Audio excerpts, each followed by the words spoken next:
I learned the truth about my daughter-in-law the moment she smiled at me across that perfectly set dinner table.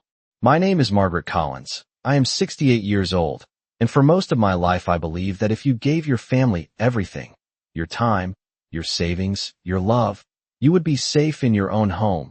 But that belief began to crack on a warm Sunday evening in late May when the air smelled like freshly cut grass and lemon polish, and I stood in my own kitchen feeling like a guest who had overstayed her welcome. The dining room looked like something out of a magazine, white plates aligned with exact precision, cloth napkins folded into neat little triangles, a centerpiece of pale roses that I didn't buy, didn't choose, and yet somehow had been placed on the table I paid for, in the house I had lived in for over 30 years. And as I watched my son Daniel laugh softly at something his wife Emily whispered, I noticed something else too, something small but sharp, like a splinter under the skin, the way she glanced at me. Not with warmth, not with respect, but with a kind of quiet calculation that made my chest tighten. Margaret, why don't you sit over there? She said sweetly, gesturing not to my usual seat at the head of the table, but to the far end, near the kitchen door, as if I were an afterthought, and for a second I wondered if I had misheard, if perhaps I was being overly sensitive.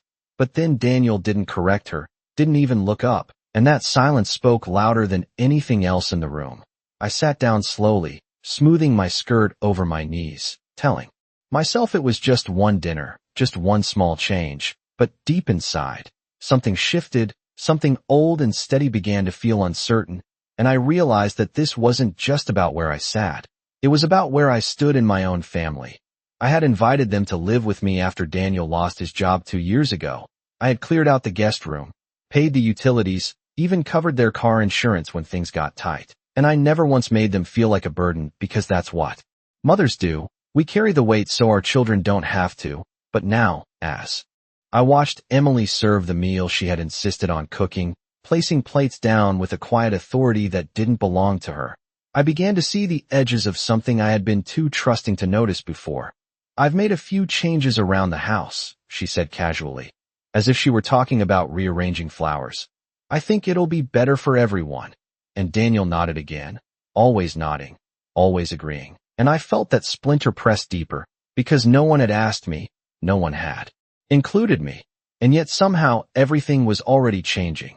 I picked up my fork, my hand steady even as my thoughts raced, and I told myself to watch, to listen, to understand exactly what was happening before I said a word, because one thing I had learned over a lifetime of quiet sacrifices was that the truth doesn't always arrive loudly. Sometimes it reveals itself in small, polite moments, in smiles that don't reach the eyes, in seats quietly taken away, and as I sat there at the end of my own table, I knew this was only the beginning. That evening, after the laughter faded and the last of the dishes were stacked in the sink, I sat alone at the edge of the long dining table, my fingers tracing the faint scratches in the wood that I had polished for years. And for the first time, I allowed myself to replay every word that had been spoken earlier, every glance that had passed between my son and his wife, as though I had not been sitting right there among them, as though I had already been moved to the background of my own home. And I realized with a quiet, steady clarity that what I had witnessed was not a misunderstanding, not a careless moment, but something deliberate, something that had been building long before this evening.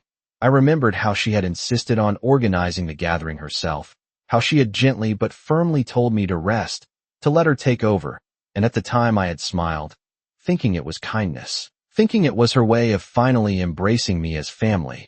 But now, sitting in the dim kitchen light, I could see the pattern forming like pieces of a puzzle I had refused to assemble, the subtle changes in tone, the way my son no longer asked for my opinion on matters that once required my guidance, the way decisions about the house, about finances, about even the smallest routines had begun to happen without me, and yet always presented afterward as if I had been included.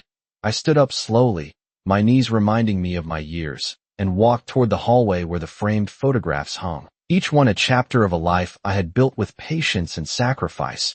And I paused at the one taken on my son's wedding day, where I stood beside them both, smiling with a pride so full it almost felt like relief, because I believed I had done my part. I believed I had raised him well, given him everything he needed to build a life stronger than my own. And yet now I could not ignore the quiet shift that had taken place since that day. The way I had gradually been repositioned from the center of his world to its edge. I did not cry, because something inside me had already moved past that stage. Instead, I felt a calm settling over me, the kind of calm that comes when truth finally arrives without disguise.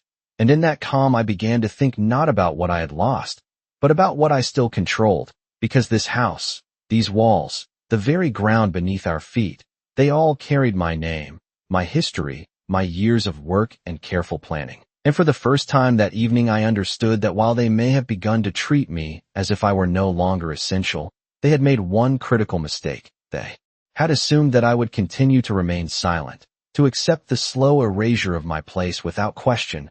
And as I turned off the kitchen light and made my way upstairs, I knew with absolute certainty that I would not confront them in anger. I would not raise my voice or create a scene, because that would only confirm the role they had quietly assigned to me. Instead, I would watch, I would listen, and when the moment was right, I would remind them, in a way they could not ignore, exactly who had built the life they were now so eager to control. The next morning began like any other, with the quiet hum of the coffee maker and the pale sunlight stretching across the kitchen floor. But something inside me had shifted, and I carried that awareness with me as I moved through the house, noticing details I had once overlooked, like the way the mail had been neatly stacked on the counter but already opened, or how a folder labeled with my name sat slightly out of place among other documents that did not belong to me. And I paused, not out of confusion but out of recognition, because I understood now that small things often reveal the larger truth people try to hide. I poured my coffee slowly, listening to the faint voices upstairs, my son's voice lower than usual, hers more deliberate, and though I could not make out every word, I heard enough to catch the tone, the careful way they spoke when they believed I was not part of the conversation, and it confirmed what I had begun to suspect the night before, that decisions were being made, plans were being shaped, and my role in all of it was no longer what it once had been.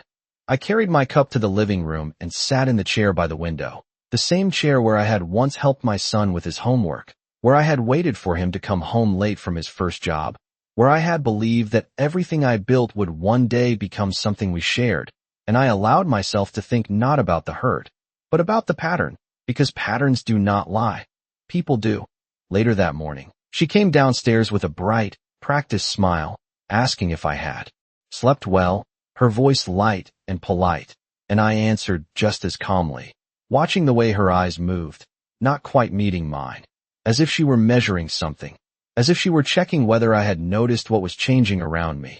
And in that moment I chose to give her nothing, no reaction, no confrontation, only the same quiet presence I had always given, because silence, when used with intention, can reveal far more than words ever could. My son followed shortly after, avoiding my gaze just long enough to make it obvious, speaking about plans for the week, about meetings, about errands, all of it presented as ordinary, yet carefully structured to keep me at a distance, and I nodded, listening, storing every detail without interruption, because I knew that understanding comes not from what people say openly, but from what they assume you will never question. As the day unfolded, I began to move differently, not outwardly, but inwardly, paying closer attention to documents, to schedules, to the quiet rhythms of a house that no longer felt entirely honest. And when I finally returned to my room that afternoon, I opened the drawer where I kept my own records, papers that traced every decision I had made over the years, every investment, every legal detail that defined ownership and responsibility.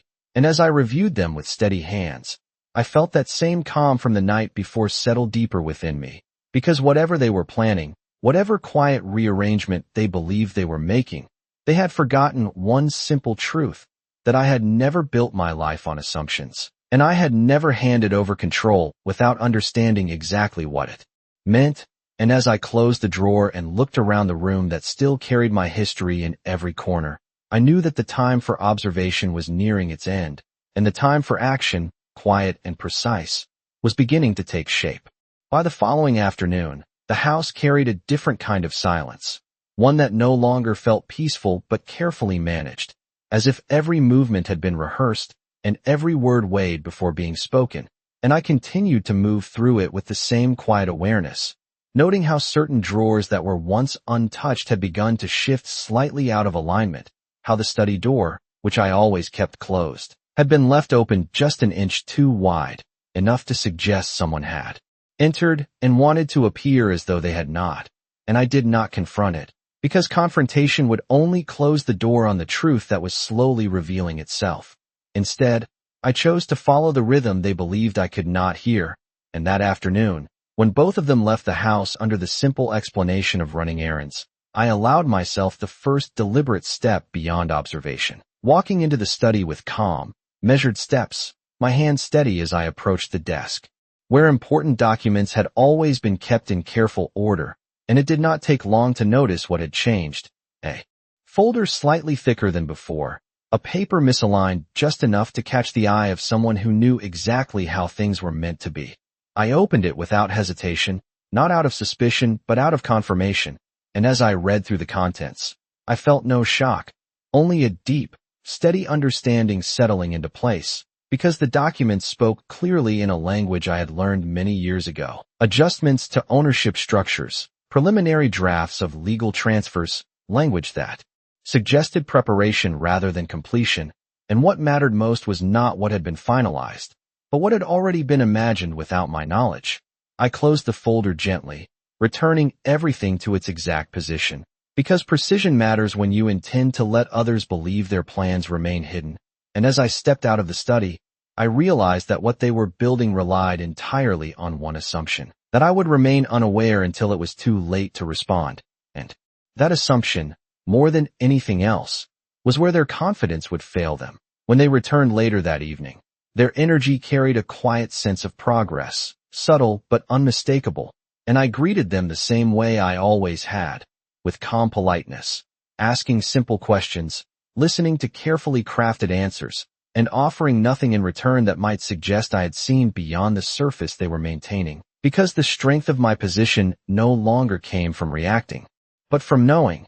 That night, as I sat alone once more, I began to consider not just what they were planning, but how and when I would choose to respond, because timing, I had learned, is often more powerful than truth itself when it is revealed too soon, and I understood that whatever action I took would need to be precise, undeniable, and carried out in a way that left no room for reinterpretation, no space for them to reshape the narrative in their favor. And as I turned off the light and allowed the darkness to settle around me, I felt no uncertainty, only a quiet resolve forming with each passing moment, because this was no longer about protecting what I had built. It was about reminding them, in the clearest possible terms, that I had never been as absent from their plans as they believed. The following morning, I woke earlier than usual, not out of restlessness, but with a clear sense of purpose that had quietly taken shape overnight. And as I dressed and made my way downstairs, I carried myself with the same calm routine they had come to expect, because consistency, I knew, would keep their guard lowered while I began to move pieces into place.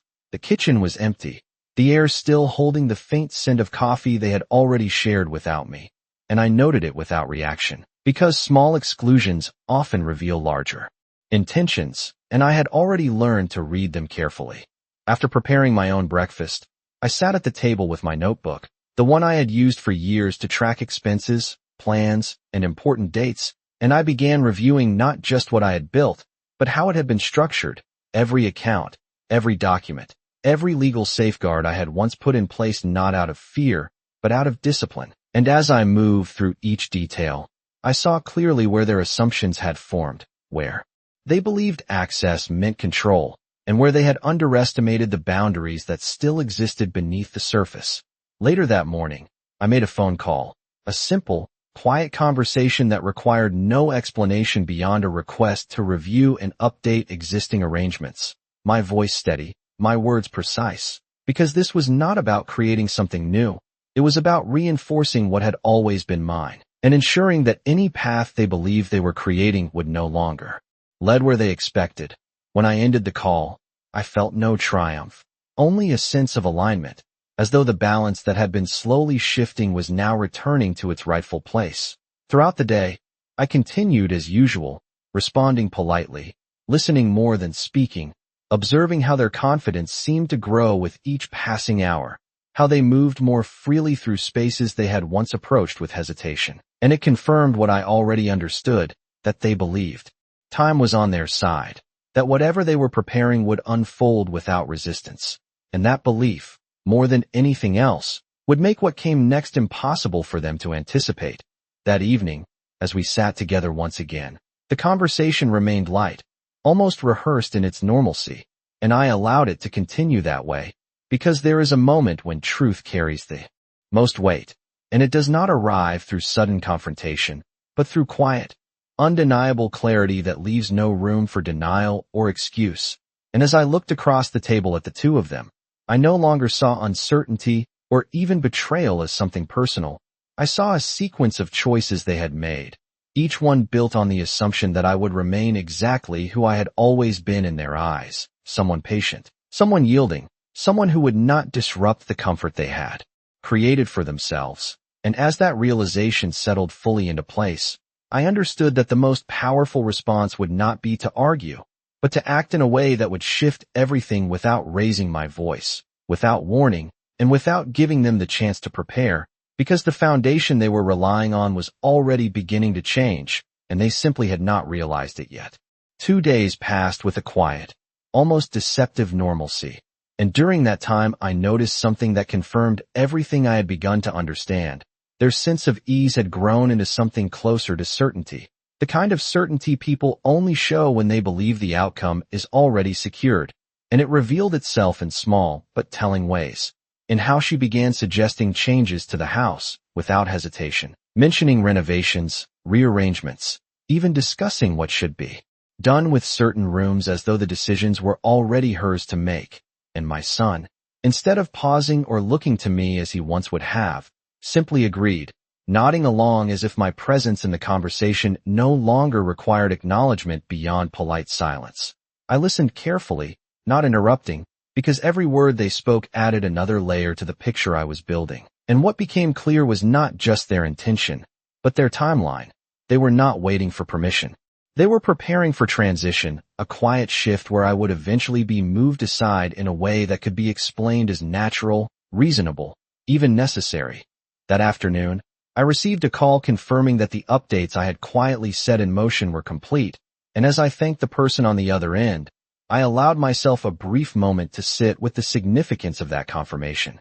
Because from that point forward, what they believed to be accessible was no longer within their reach in the way they had imagined, and yet nothing outwardly had changed, which was exactly as it needed to be. When they returned home later that day, their conversation carried a subtle excitement, a tone that suggested progress, and I recognized it immediately, not because they shared details openly, but because I had once felt that same tone myself when I was building something I believed would last. And it reminded me of how easily confidence can turn into carelessness when it is not questioned.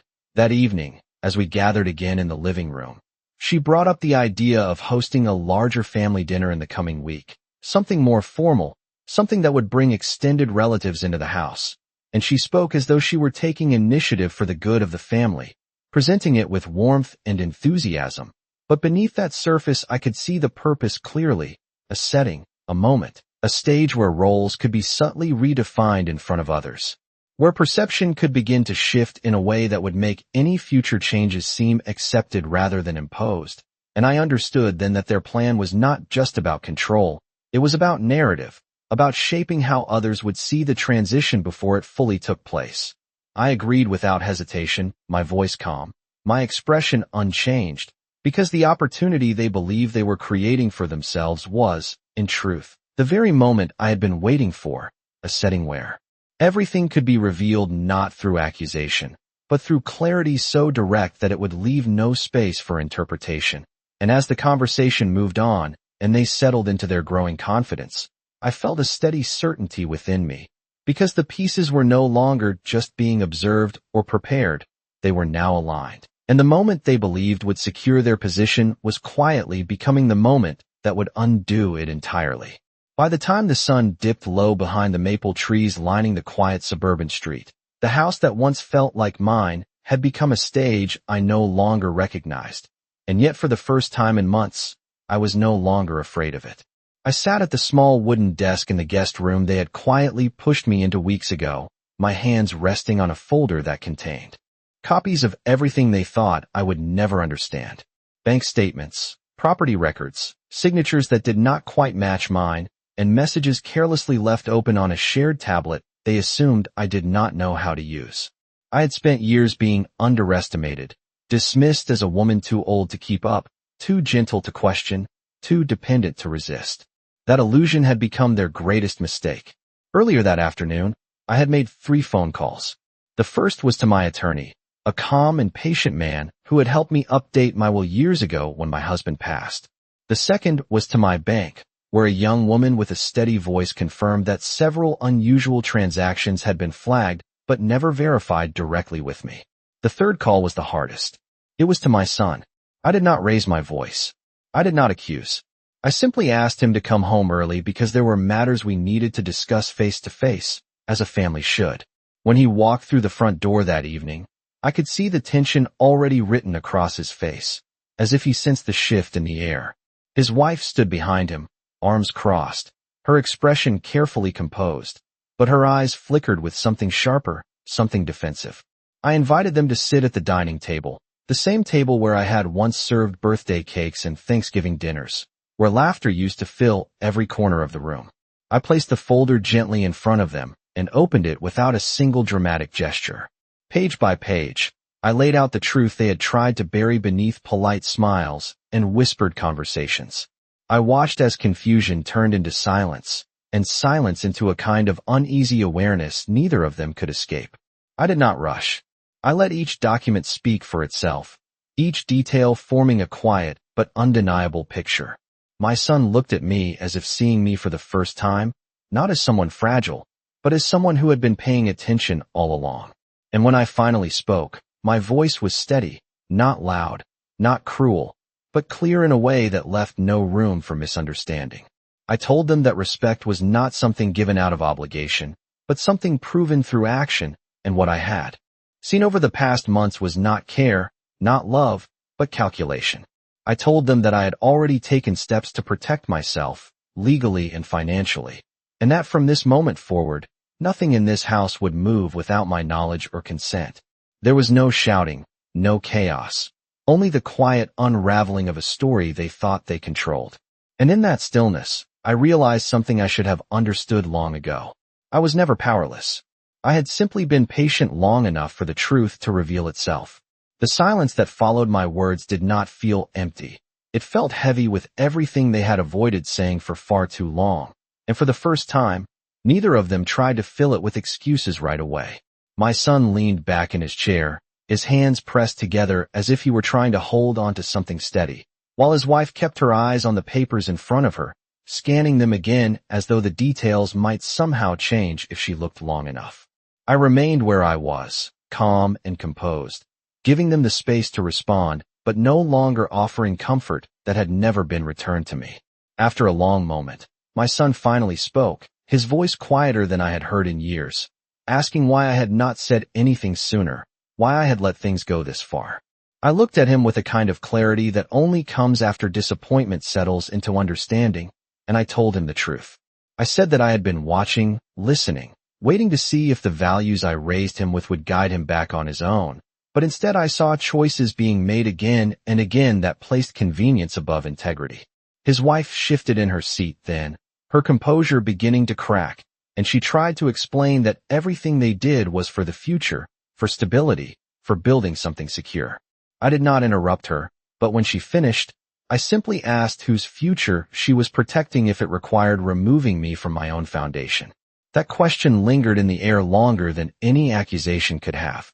I could see the realization begin to take shape, not fully formed, but undeniable. This was no longer a situation they could talk their way out of with polite language. And half-truths. I reached into the folder one last time and placed a single document in front of them, one that outlined the changes I had already set in motion. Ownership protections, account restrictions, and a formal notice that any unauthorized actions moving forward would be addressed legally. I explained each point slowly, making sure there was no confusion, no room for interpretation. My voice remained steady because this was not about anger anymore. It was about boundaries that should have existed long before this moment. My son read through the document carefully, his expression tightening not with resistance, but with the weight of understanding consequences. His wife, however, looked up at me with a mixture of disbelief and something else I had seen before but never fully recognized until now. Entitlement that had gone unchallenged for too long. She asked if I truly intended to turn family matters into legal ones, as if I had crossed a line instead of them. I met her gaze without hesitation and told her that family should have been protected through honesty and respect long before any paperwork was needed. But since those had been set aside, I would rely on the only structure left that ensured fairness. The room grew quiet again, but this time it was different.